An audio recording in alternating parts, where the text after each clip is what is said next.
Okay, so I guess I can't start this review without talking about the little uproar on the internet about this chapter, where everyone, I guess, finally clued into the fact that Toru never actually had a costume and has been naked the entire series. Which, to that I have to say, what? That wasn't obvious to you already to you?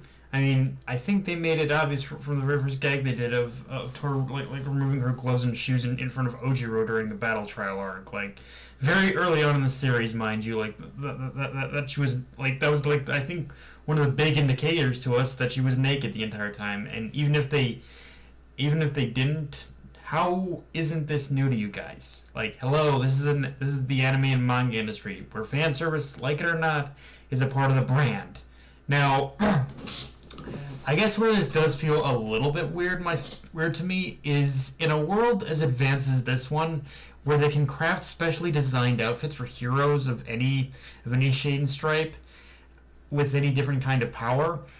I do find it a little bit odd that this world couldn't create a material that can adapt to powers of invisibility. Like, Edna Mode from Incredibles got this figured out, and you guys couldn't. Like, invisibility is the one power that stumps you. Like, it's for me, it's just one of those things where I get Horikoshi is trying to go for a slightly more realistic angle with the application of powers. But again, with this world having the knowledge to craft suits and clothes for so many different power sets, it feels weird invisibility is the one that society couldn't figure out. Like, really? I mean, I guess in that regard it's a testament to how rare her power is, but I don't know. Something about it just doesn't. It just feels off to me. In that regard of like, I find it weird that this society has not crafted like outfits for the power of invisibility. It's just weird to me. But okay, let's talk about the big thing, let's talk about the big thing about this chapter, which is that at the end of the chapter, Stain comes in with the clutch move of licking a spot of All For One's blood off a piece of rubble, trapping him in place for All Might to deliver the final move. And honestly, if this is Horikoshi's play to finally defeat All For One, then honestly, it's a fantastic way to bring things full circle. As if you remember way back when Stain was first introduced, like both All For One and Shigaraki attempted to recruit him. He basically flat out rejected them and warned them that they better not cross paths again, or he will make sure that they'll be the last thing that he's the last thing that they'll ever see, or something to that effect. I think he said when he warned them. So having Stain be the one to make the clutch play and giving All Might the opening to defeat All For One is probably the best way to go about using Stain in the final battle and bringing that whole thing full circle. The only question is, again, is this truly the end? Because the chapter definitely makes it feel like that, and all the pieces seem to be in place for All For One to finally be defeated, but Horikoshi's kind of dragged us on so long to where I'm naturally skeptical. But I suppose is naturally skeptical, and I guess I will also say I'm at least 85% sure that this is the end point of this fight, or we're at least on the cusp of it. Whereas before, I think I was only like 60% certain of even that much. But okay, that being the case, though, we also got to talk about Aoyama, where it's revealed by Toru that apparently he has gained control over his quirk. So yeah, he's definitely not going to even need the belt after this point, going forward after this. But the more concerning part, obviously, is his cryptic response to Toru to forget about it, and that this day will be the last of him as a UA student. Now, there's a couple ways of interpreting that.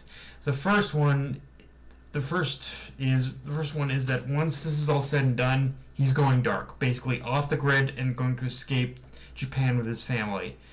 The other way this goes is that he might try and become a vigilante rather than a fully recognized hero, or just the final recognized hero, or something to that effect. Or the final and obvious one is he's going to die.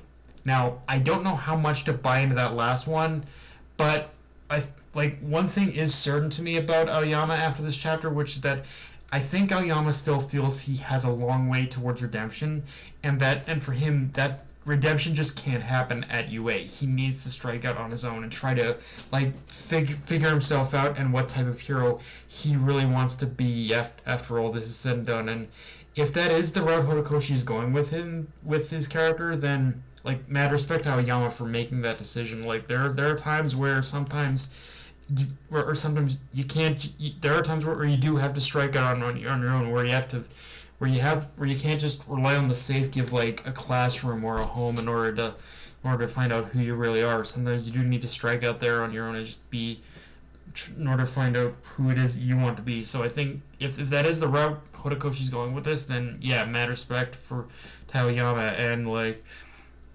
at the end of the day, like it is even if I think he just feels he needs to do this. Like it's the only way he can really feel like he has a future as a hero. I think I could be wrong, but yeah, that's kind of just the vibe I'm getting, that he this is something for him he has to do. It's just a question of which one out of the possible scenarios that brought up it is. Is it going to be him like striking out on his own? Is it going to be him leaving Japan with his family? Like that's kind of the big question, I guess. But yeah, guys, that's pretty much all I got for this review. If you enjoyed the video, like, comment, subscribe. Follow me on Twitter, Analyst Crunchyroll. Be sure to notification bell, hit the subscribe button, and just share the video around, guys. Dark Knight, signing off. Later, everyone.